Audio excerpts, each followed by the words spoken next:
அண்மை செய்தியை பார்த்து வருகிறோம். பெங்களூரின் பல பகுதிகள் பகுதியளவு மூழ்கியிருக்கிறது. இதனால் முழங்கால் அளவிற்கு தண்ணீர் தேங்கி இருக்கக்கூடிய சூழலில் அங்கு இருக்கக்கூடிய மக்கள் படகுகள் மூலம் மீட்கப்பட்டு வருகிறார்கள். விடிய விடிய கொட்டி தீர்த்த கனமழையின் காரணமாக பெங்களூர் வெள்ளக்காடாக காட்சியளிக்கக்கூடிய அந்த காட்சிகளை பார்த்து வருகிறோம். படகுகள் மூலம் மக்களை மீட்டு அழைத்து செல்லும் மீட்பு படை வீரர்கள் குறித்தான காட்சிகளையும் பார்த்து வருகிறோம். வீடுகளில் இருந்த மின்சாதன பொருட்கள் சேதமடைந்ததால் மக்கள் கவலையடைந்திருக்கிறார்கள். இது குறித்த விவரங்களோடு இணைகிறார் நமது செய்தியாளர் வினோத். அங்கு இருக்கக்கூடிய கள சூழல் என்னவாக இருக்கிறது?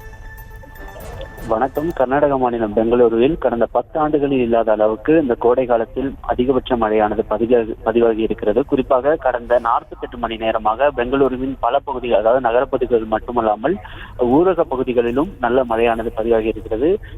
கடந்த 24 மணி நேரத்தில் மட்டும் பெங்களூரு மாநகரில் சராசரியாக 4 சென்டிமீட்டர் மழை பதிவாகி இருக்கிறது. ஒரே நேரத்தில் கொட்டித்திருந்த இந்த கனமழை காரணமாக நகரின் பல்வேறு பகுதிகளும் வெள்ளக்காடாய் காட்சியளிக்கக்கூடிய ஒரு நிலைதான் தற்போது இருக்கிறது.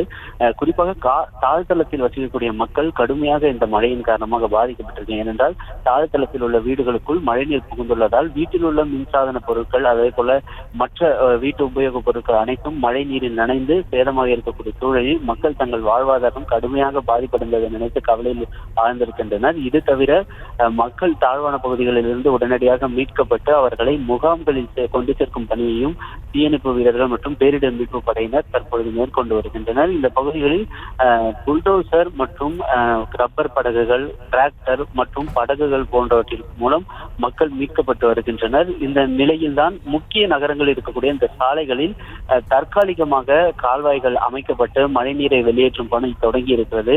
ஆனால் நகர பகுதிகளில் நடைபெறும் இந்த மீட்பு பணிகள் ஊரக பகுதியில் சற்று தொய்வான நிலையில் இருப்பதாக மக்கள் கருதுகின்றனர். ஓரளவிற்கு தற்பொழுது மழை இருக்கக்கூடிய சூழலில் தற்போது மீட்பு பணிகள் தீவிரப்படுத்தப்பட்டிருக்கிறது. குறிப்பாக நாம பெங்களூருவில் கெங்கேரி பகுதியில் 13 சென்டிமீட்டர் மழை பதிவாகி இருக்கிறது. இந்த நகரம் மட்டுமே கடுமையான பாதிப்புக்கு உள்ளாகி இருக்கிறது. இது தவிர காற்றும் ஓரளவுக்கு 40 முதல் 50 கிலோமீட்டர் வேகத்தில் காற்று தொடர்ச்சியாக வீசியதன் காரணமாக பல்வேறு பகுதிகளில் மரங்கள் முறிந்து சாலையில் விழுந்திருக்கக்கூடிய நிலையும் இருக்கிறது. இந்த மரங்கள் முறிந்து விழுந்ததன் காரணமாக வீட்டின் வெளியே நிறுத்தி வைக்கப்பட்டிருந்த வாகனங்களும் கடுமையாக சேதமடைந்திருக்கிறது. உடைமைகளையும் இழந்து, அதாவது வாகனங்கள், மின்சாதன பொருட்கள், வீட்டு உபயோகப் பொருட்கள் என அனைத்தையும் இழந்து மக்கள் நிற்கதியாக நிற்கக்கூடிய ஒரு சூழலில் மாநில அரசு தற்பொழுது தீவிரமாக மக்களை மீட்டு முகாம்களில் கொண்டு சேர்த்து அவர்களுக்கு தேவையான உதவிகளை செய்யும் பணியை தொடங்கியிருக்கிறது.